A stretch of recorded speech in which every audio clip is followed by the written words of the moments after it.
Hello દર્શક મિત્રો, સ્વાગત છે તમારું આજના નવા વિડીયોમાં। તો આજે આપણે વિડીયોમાં વાત કરશું ગુજરાત ગૌણ સેવા પસંદગી મંડળ એક ફરી નવી ભરતી જાહેરાત કરવામાં આવી છે, જેની ફોર્મ ભરવાની તારીખની વાત કરીએ તો 1 એપ્રિલ 2025 થી 25 એપ્રિલ 2025 એટલે કે છેલ્લી 25 તારીખ છે ફોર્મ ભરવાની। કઈ કઈ જગ્યાઓ છે, શું શૈક્ષણિક લાયકાતની જરૂર છે, કઈ પોસ્ટની જગ્યા છે, જે વગેરે બાબતે આગળ આપણે આ વિડીયોમાં વાત કરવાના છીએ। તો દર્શક મિત્રો, વિડીયોને અંત સુધી જોતા રહેજો અને ચેનલમાં નવા હો તો ચેનલને સબસ્ક્રાઇબ કરી લેજો, જેથી અમે આવી નવી માહિતી તેમજ ભરતી રિલેટેડ વિડીયો પોસ્ટ કરીએ તો તેની નોટિફિકેશન તમને મળતી રહે। તો ચલો દર્શક મિત્રો, આપણે વિડીયોની શરૂઆત કરીએ। તો દર્શક મિત્રો, તમે સ્ક્રીનમાં જોઈ શકો છો 1 એપ્રિલ 2025ના રોજથી ફોર્મ ભરવાના શરૂ થઈ ગયા છે અને 25 એપ્રિલ 2025 રાતના 12 વાગ્યા સુધી ઓનલાઈન અરજી આપણે કરી શકીએ છીએ। અરજી કરવા માટેની વિગતવાર સૂચનાઓ સહિતની સમગ્ર જાહેરાત એટલે કે ઓજસની વેબસાઇટ પર નોટિફિકેશન મૂકવામાં આવેલું છે। આપણે તે ઓજસની વેબસાઇટમાંથી ત્યાં નોટિફિકેશન લીધેલું છે।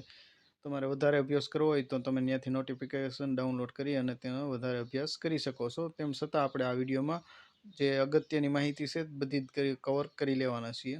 તો મિત્રો, તમે અહીં સ્ક્રીનમાં જોઈ શકો છો ગુજરાત ગૌણ સેવા પસંદગી મંડળ ગાંધીનગર દ્વારા ગુજરાત ગૌણ સેવા વર્ગ 3ની ગ્રુપ એ તથા ગ્રુપ બીની સંયુક્ત સ્પર્ધાત્મક પરીક્ષા માટે નીચે દર્શાવેલ જગ્યાઓથી સીધી ભરતી ભરવા માટેની જાહેરાત કરવામાં આવેલી છે। હવે ગ્રુપ એ ની આપણે જગ્યાની વાત કરી લઈએ દર્શક મિત્રો। તો હેડ ક્લાર્કની જે જગ્યા છે તે છે, ત્યાર પછી સિનિયર ક્લાર્કની જગ્યા છે, ઓફિસ આસિસ્ટન્ટની જગ્યા છે, તેમજ કલેક્ટર કચેરીના ક્લાર્કની જગ્યાઓ છે, તેમજ કચેરી અધિક્ષક વિવિધ ખાતાઓની વડાની કચેરીઓ છે ત્યાં કચેરી અધ્યક્ષની જરૂરિયાત છે। તો દર્શક મિત્રો, ગ્રુપ એમાં આટલી જગ્યા છે જે તમે જોઈ શકો છો સ્ક્રીનમાં। 5 ક્રમ છે, 5 પોસ્ટ છે અલગ અલગ। ત્યાર પછી ગ્રુપ બી ની વાત કરીએ દર્શક મિત્રો આપણે, તો ગ્રુપ બીમાં જે એક પોસ્ટ છે જુનિયર ક્લાર્કની, જે વિવિધ ખાતાઓમાં જગ્યાઓ હોય ત્યાં કણે જુનિયર ક્લાર્કની પોસ્ટ ત્યાં પોસ્ટિંગ આપવામાં આવે છે। અને તારીખની વાત તો આપણે આગળ વિડીયોમાં કરી લીધી દર્શક મિત્રો, જે તમે સ્ક્રીનમાં જોઈ શકો છો। ત્યાર પછી દર્શક મિત્રો, આપણે જગ્યાની વાત કરીએ તો જુનિયર ક્લાર્કની જે જગ્યાઓ છે તે 174 જેટલી જગ્યાઓ છે। ત્યાર પછી સિનિયર ક્લાર્કની 30 જગ્યાઓ છે,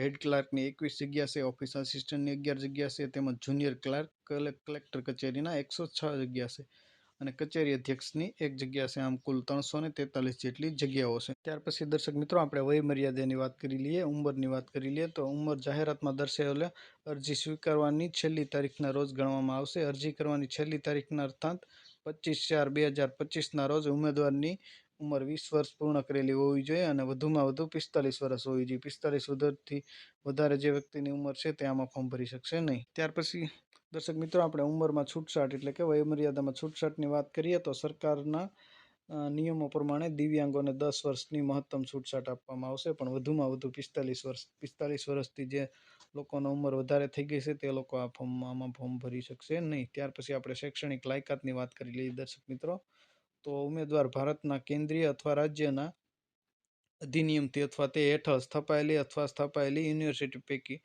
કોઈ પણ કોલેજમાંથી એટલે કે ગ્રેજ્યુએશનની ડિગ્રી મેળવેલી હોવી જોઈએ।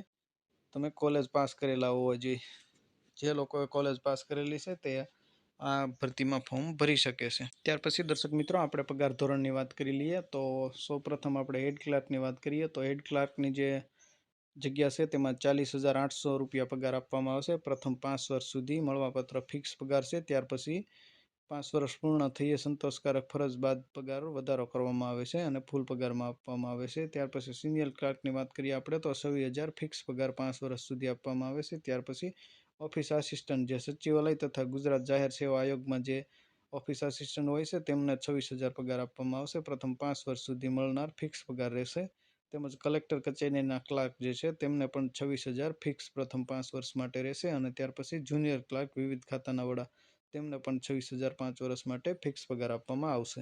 ત્યાર પછી દર્શક મિત્રો, આપણે પરીક્ષા ફીની વાત કરી લઈએ તો સામાન્ય વહીવટ વિભાગના તારીખ 18/5/2023ના જાહેરનામાની જોગવાઈ 11 મુજબ ગુજરાત ગૌણ સેવા વર્ગ 3ની ગ્રુપ એ તથા ગ્રુપ બીની સંયુક્ત સ્પર્ધાત્મક પરીક્ષા માટે પરીક્ષા ફી ₹400 અંકે ₹400 પૂરા પરીક્ષા ફી ભરવાની રહેશે। તેમજ પરીક્ષામાં ઉપસ્થિત રહેનાર ઉમેદવારોને પરીક્ષા ફી પરત મળવાપાત્ર રહેશે। એટલે કે તમે પરીક્ષા આપવા જશો ત્યાર પછી તમને પરીક્ષા ફીના પેટે જે ₹400 ચૂકવ્યા છે તે તમને પાછા જમા કરી દેવામાં આવશે તમારા એકાઉન્ટમાં। જો તમે પરીક્ષા આપવા નથી જતા તો તમને ફી રિફંડ મળવાપાત્ર રહેશે નહીં। તો દર્શક મિત્રો, આપણે હવે પરીક્ષા પદ્ધતિની વાત કરીએ તો તબક્કા નંબર 1માં પ્રથમ પ્રાથમિક પરીક્ષા છે ગ્રુપ એ અને ગ્રુપ બી માટે સંયુક્ત એક પ્રાથમિક પરીક્ષા લેવામાં આવશે। તેમાં ક્વેશ્ચન પેપરની આપણે વાત કરીએ તો સૌપ્રથમ રિઝનિંગના 40 ક્વેશ્ચન છે, ત્યાર પછી કોમ્પિટિટિવ એપ્ટિટ્યૂડ એટલે કે ગણિતના 30 ક્વેશ્ચન છે, ત્યાર પછી ઇંગ્લિશના 15 ક્વેશ્ચન અને ગુજરાતીના 15 ક્વેશ્ચન. આમ ટોટલ કુલ 100 પ્રશ્ન છે ને 100 માર્ક રહેશે, જે પ્રથમ પ્રાથમિક કસોટી છે. ત્યાર પછી જે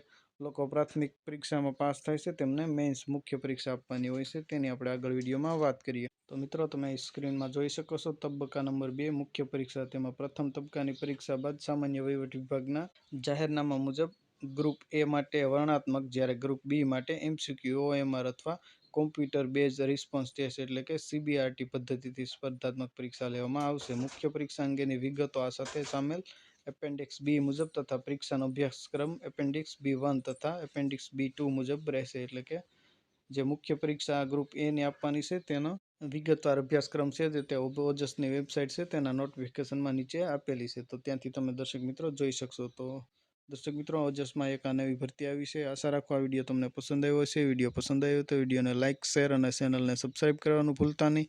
તમારા કોઈ પ્રશ્ન હોય તો અમને કમેન્ટ કરીને જણાવજો. ફરી એક નવા ટોપિકમાં નવા વિડીયો સાથે મળશું. ત્યાં સુધી જય હિન્દ, વંદે માતરમ.